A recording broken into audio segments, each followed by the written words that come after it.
choose Moscow with new deadline to end war in Ukraine or face tougher sanctions. And also, US urges United Nations Security Council to adjust its sanctions on Syria.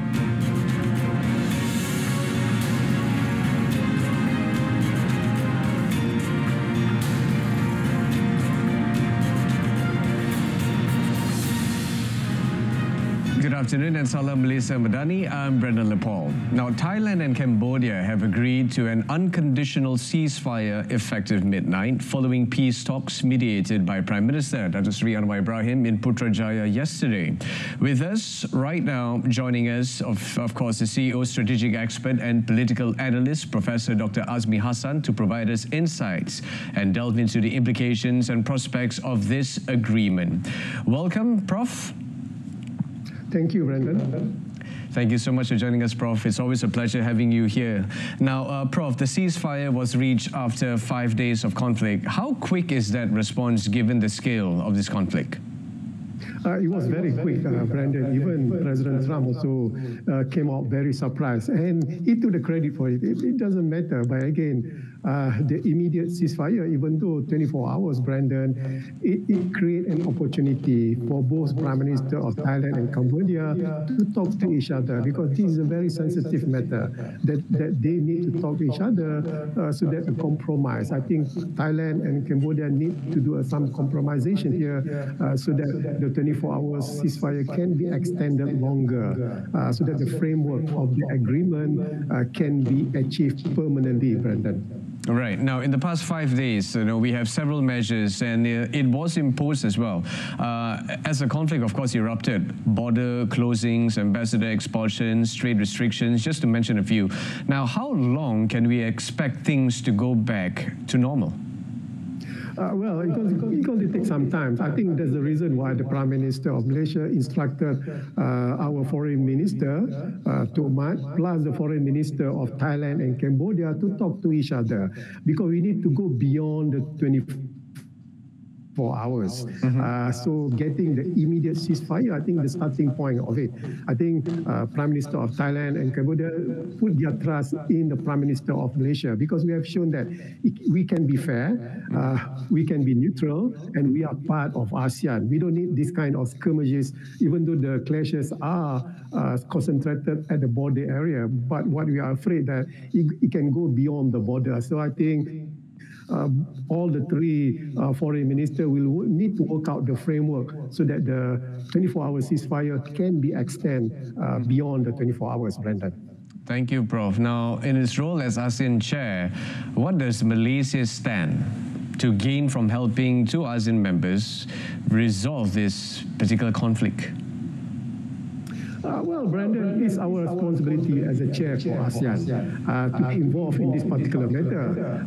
And this an on and off episode of Cambodia and Thailand crisis. I think this is the first time a chairman for ASEAN did get involved deeply. And during the first day, Brandon, when this particular clashes erupted, the Prime Minister of Malaysia tried to contact both Prime Ministers that they need to talk to each other. And the third day only, I think both the Prime Minister agreed to talk to each other. And I need to point out, Mr. Trump only came in during the fourth day. So I think it's not for us, Brandon. I think it's for the ASEAN, and to demonstrate that internal matters of ASEAN can resolve their own problem, Brandon. Right. So how has Prime Minister Anwar's diplomatic approach and leadership contribute to playing a role in helping the two states reach the ceasefire agreement?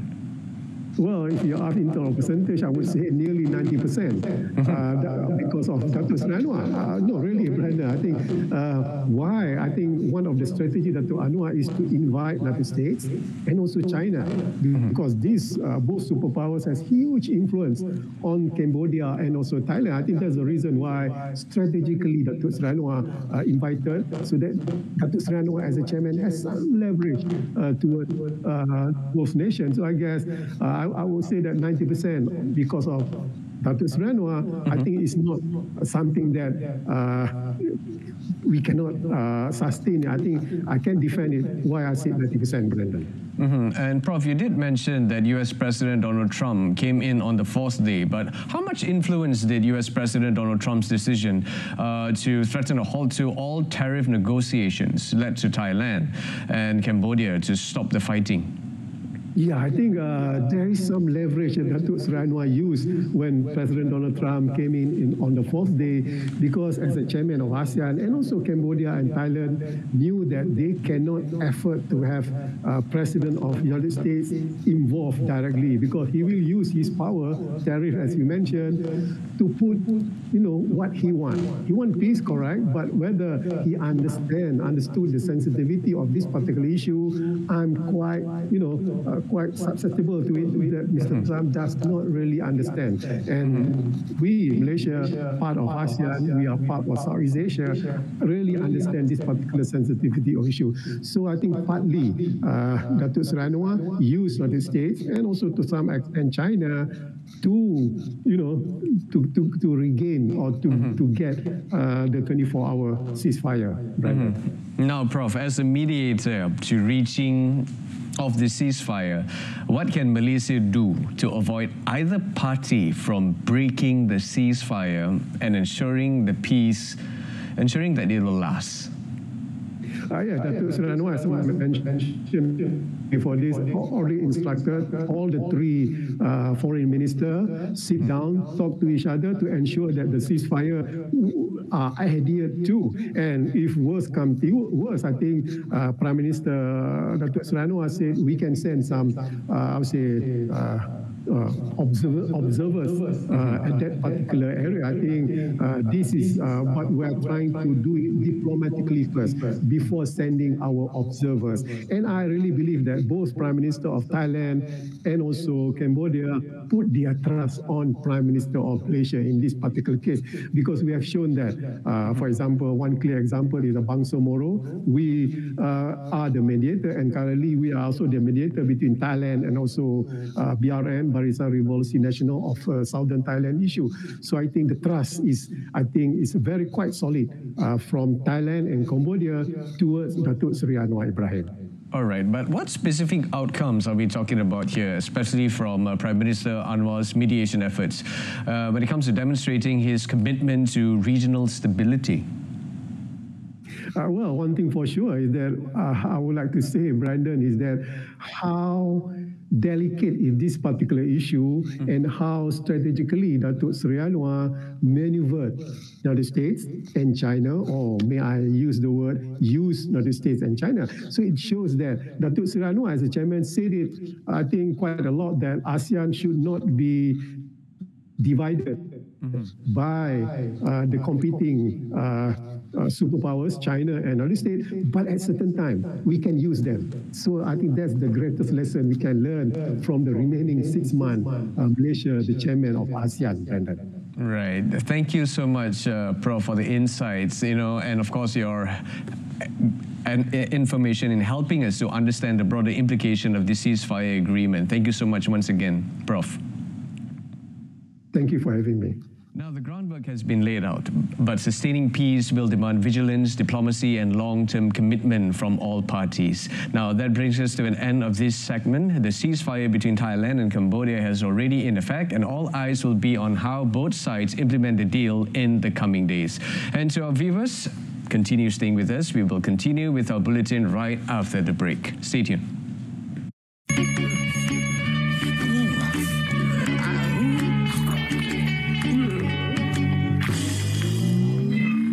Tingkap dan pintu untuk kekal dingin dan lebih jimat.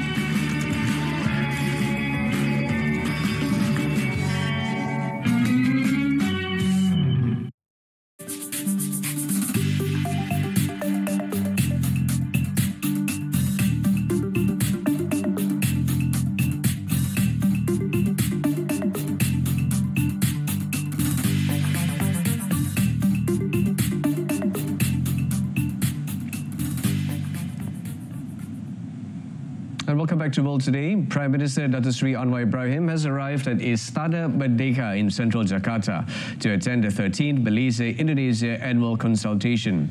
Now, his arrival at around 10:10 a.m. local time was greeted by President Prabowo Subianto.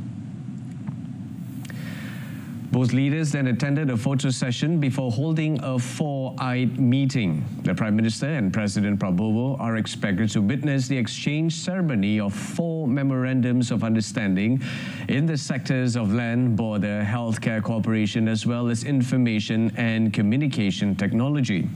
A joint statement will be issued as a result of this 13th annual consultation.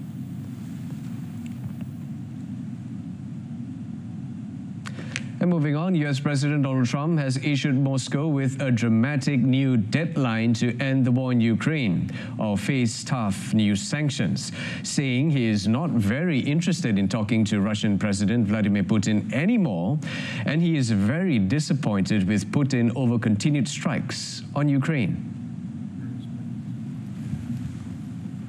Trump announced that he is reducing an earlier 50-day deadline set on 14 July for Putin to bring the Ukraine conflict to an end to about 10 or 12 days starting immediately.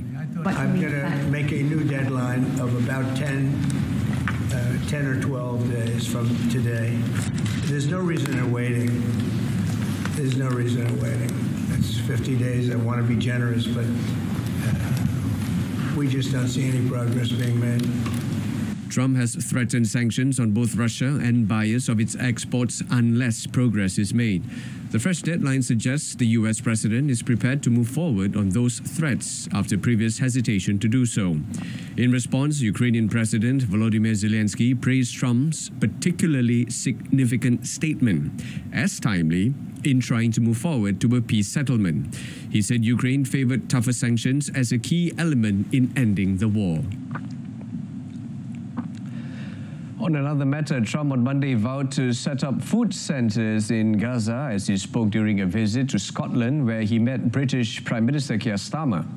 Describing starvation in Gaza as real, Trump's assessment put him at odds with Israeli Prime Minister Benjamin Netanyahu, who said on Monday, "There is no starvation in Gaza," and vowed to fight on against Hamas. Trump said he's going to set up food centers with no fences or boundaries to ease access. The US would work with other countries to provide more humanitarian assistance to the people of Gaza, including food and sanitation. We made a contribution a week ago of $60 million, all going into food. We only hope the food goes to the people that need it. We're going to be getting some good, strong food. We can save a lot of people. I mean, some of those kids that's real starvation stuff. I see it. And you can't fake that. So we're going to be even more involved. We did some airlifts before, some airdrops, and the people are running for it. And the Prime Minister is going to help us. They're very effective with that. You've done that before. United Nations Secretary-General Antonio Guterres said Israel's creeping annexation of the West Bank is illegal and the wholesale destruction of Gaza is intolerable, and both must stop. He stressed that unilateral actions that would forever undermine the two-state solutions are unacceptable. It can be resolved. That demands political will and courageous leadership. And it demands truth. The truth is we are at a breaking point. The two-state solution is farther than ever before. Dozens of ministers gathered at the United Nations conference to urge efforts by the world towards a two-state solution between Israel and the Palestinians. But the US and Israel boycotted the event. Addressing the conference, Saudi Foreign Minister Prince Faisal bin Farhan Al Saud urged all countries to support the conference goal of a roadmap laying out the parameters to a Palestinian state. Guterres said the roadmap must not become another exercise in well-meaning rhetoric. He said it can and must serve as a decisive turning point, one that catalyzes irreversible progress towards ending the occupation and realizing the shared aspiration for a viable two-state solution. Chancellor Friedrich Merz said Germany will immediately launch an airlift to deliver humanitarian aid into Gaza as it considers stepping up pressure on Israel over the catastrophic situation in the enclave. The German Security Cabinet convened for more than 2 hours on Monday to discuss the situation. While it welcomed Israel's announcement of a halt in military operations for 10 hours a day in parts of Gaza as an important first step, it agreed more must follow. Israel muss die katastrophale humanitäre Situation in Gaza sofort, umfassend und nachhaltig verbessern. Israel muss der leidenden Zivilbevölkerung schnell, sicher und ausreichend humanitäre und medizinische Hilfe zukommen lassen. Die gestern eingeleiteten Maßnahmen Israels sind dazu ein wichtiger erster Schritt. Ihm müssen rasch weitere folgen in der Behandlung der Menschen dort. Es dürfen aber auch keine weiteren Vertreibungen aus dem Gazastreifen heraus stattfinden. Zweitens, es braucht jetzt einen umfassenden und nicht nur einen kurzfristigen Waffenstillstand in Gaza. Und dazu muss die Hamas den Weg endlich freimachen. Auch die israelische Regierung selbst muss alles in ihrer Macht Stehende tun, um das zu erreichen. As the death toll from almost 2 years of war in Gaza nears 60,000, a growing number of people are dying from starvation and malnutrition. Images of starving children shock the world, fueling international criticism of Israel over sharply worsening conditions. The U.S. has urged the United Nations Security Council to adjust its sanctions on Syria to help the country's government prevail in what the acting U.S. ambassador described as the fight against terrorism. After 13 years of civil war, Syria's President Bashar al-Assad was ousted in December in a lightning offensive by opposition forces led by the Hayat Tahrir al-Sham group. Since May 2014, the group has been on the UN Security Council's sanctions list and subjected to a global asset freeze and arms embargo. Acting U.S. Ambassador to the UN, Dorothy Shea, said the U.S. is working with Security Council members to review Syria-related sanctions. She noted that the Syrian government has made a clear commitment to combat Al-Qaeda and Daesh, saying the Council can and must adjust its sanctions so the Syrian government can prevail in the fight against terrorism, while keeping the most dangerous and unrepentant actors designated. U.S. President Donald Trump announced a major U.S. policy shift in May when he said he would lift U.S. sanctions on Syria. In other news, 5 people, including a police officer and the suspected gunman, were dead following a shooting Monday in central Manhattan. Police said the scene around Park Avenue and East 51st Street had been contained and the lone shooter is dead, without providing details about the identity of the suspect. Witnesses said the incident happened in an office block that is home to the Blackstone Investment Company. Police officers deployed a drone near Park Avenue at the height of the evening, rush hour, as dozens of officers swarmed the area, some carrying long guns and others wearing ballistic vests. A number of ambulances had gathered in the vicinity and several helicopters hovered above the scene. Police repeatedly pushed back journalists and members of the public who gathered to see what was happening in the normally calm but busy area of Midtown Manhattan. The area is home to several 5-star business hotels, as well as a number of corporate headquarters, including Colgate, Palmolive, and auditor KPMG. At least 2 people were killed and at least 3 others required hospitalization for their injuries by gunfire in a shooting at a casino in Reno, Nevada, early on Monday morning. The shooting took place in the parking lot of the Grand Sierra Resort. According to a brief statement, officers with the Reno Police Department took a suspect into custody. The suspect was hospitalized, adding that the police did not immediately respond to inquiries. The suspect, who has not been publicly identified, was seen pacing in the parking lot for about 45 minutes before the shooting, and his gun briefly jammed after he started shooting. Reno Mayor Hilary Skeeve also told the Reno Gazette-Journal that she believed that the two people were dead. Reno is the second largest city in Nevada after Las Vegas and is similarly known for its casinos. The latest round of heavy rainstorms in the Chinese capital Beijing has killed at least 30 people and prompted authorities to evacuate 80,000. Intense rainstorms have pummeled swathes of northern China this week, including the capital and the provinces of Hebei, Jilin and Shandong. Local state-run outlet Beijing Daily said continuous extreme heavy rainfall caused major disasters, adding that the death toll was highest in Miyun, a suburban district northeast of the city centre. Dozens of roads had been closed and over 130 villages had lost electricity. Power lines were swept away by muddy currents while military vehicles and ambulances ploughed flooded streets. Local authorities have issued flash flood warnings through Tuesday evening, with Chengde and surrounding areas under the highest leveled alert. Chinese President Xi Jinping urged authorities to plan for worst-case scenarios and rushed the relocation of residents of flooded threatened areas. The government allocated $49 million for disaster relief in 9 regions hit by heavy rains.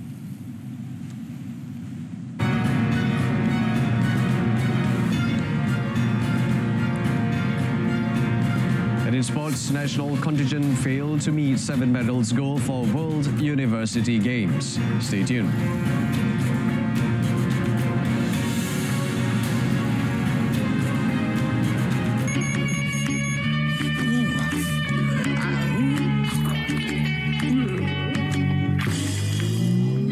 Tutup tingkap dan pintu untuk kekal dingin dan lebih jimat.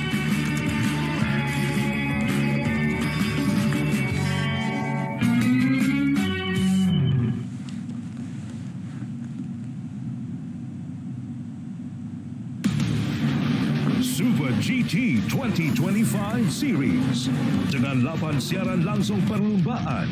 Pusingan 1, 13 April dibawakan dari Litar Okayama International Circuit. Pusingan 2, 4 Mei dibawakan dari Litar Fuji Speedway. Pusingan 3, 28 Jun dibawakan dari Litar Sepang. Pusingan 4, 3 Ogos. Pusingan 5, 24 Ogos dibawakan dari Litar Fuji Speedway. Pusingan 6, 21 September dibawakan dari Litar Sportsland Sugo. Pusingan 7, 19 Oktober dibawakan dari Litar Autopolis. Dan pusingan 8, 2 November dibawakan dari Litar Mobility Resort Montegi di saluran Sukan RTM.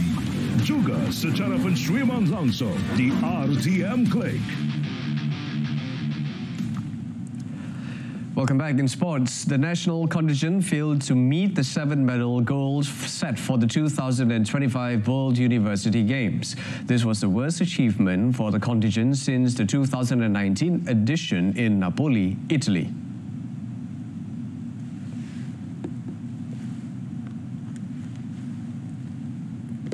In Germany, out of 64 competing athletes, Malaysia only bring back 1 silver medal through the 400-meter men freestyle event, won by Kieu Ho Yan. Meanwhile, Wong Ling Ching contributed 1 bronze in a badminton event. Malaysia Chef de Mission, Dato Associate Professor Dr. Muhammad Hafiz Yusof considered the results were unlucky following several targeted events failed to meet the expectations. He also admitted that the presence of various athletes on par with Olympic athletes in athletics events became a major obstacle for the national contingent.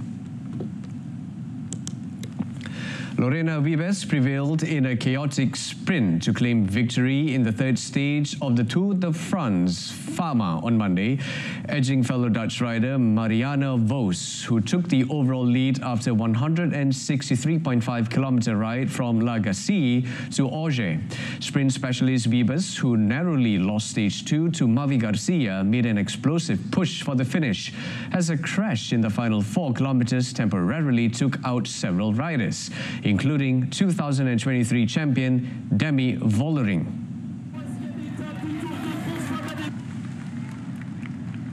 Opening stage winner Vos lost a photo finish to Wiebes but reclaimed the yellow jersey from Kim Lecoq-Pina, who led the general classification of the Sunday's second stage but dropped to second with a 6-second deficit. The stage, mostly on a flat terrain, began without Giro d'Italia winner Elisa Longo Borghini, who withdrew from the race due to a stomach infection. 4 riders made an early attack to form the leading pack, with Alison Jackson winning a mountain sprint to the top of Cota della Richardier. But others slowly caught up, with Lotte Kopecky expertly leading her teammates Wiebes to the front, setting up the final sprint, just before the crash derailed a number of riders behind them. New Zealand's Ellie Wollaston finished third as her teammate Vollering, who recovered from the crash, remained in contention in the general classification, sitting 19 seconds behind Vos. The tour continues on Tuesday with stage 4, a 130-kilometer ride from Somme to Poitiers, through another mostly flat terrain. In tennis, British number 1 Emma Raducanu eased into the second round of the Canadian Open in Montreal on Monday with a straight set 6-2, 6-4 victory over Romania's Elena Gabriela Ruse.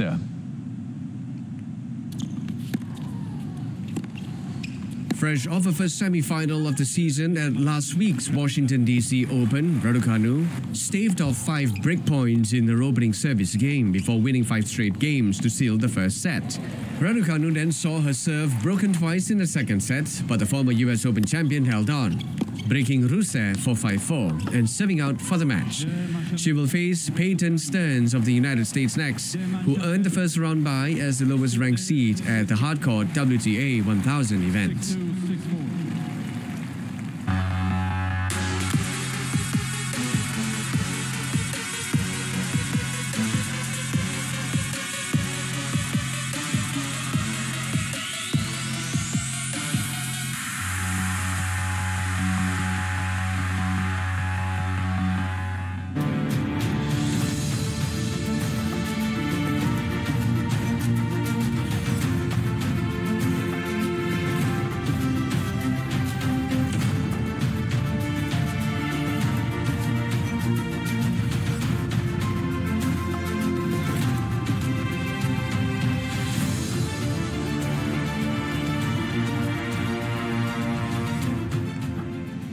And that's it on World Today. In our top story, Trump issues Moscow with new deadline to end war in Ukraine or face tougher sanctions. Do join us again tonight at 8:30 p.m. for more, or you can stream us live on RTM Click's website and mobile application. Till then, I'm Brendan Lepol, Malaysia Madani, Rakyat, Disantuni. Goodbye for now. Thanks for watching and take care.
Dengan pengalaman selama 79 tahun, RTM menjadi platform utama televisyen dan radio di Malaysia. Biar kami bantu untuk mempromosikan produk anda melalui platform kami. Untuk maklumat lanjut, sila hubungi RTM.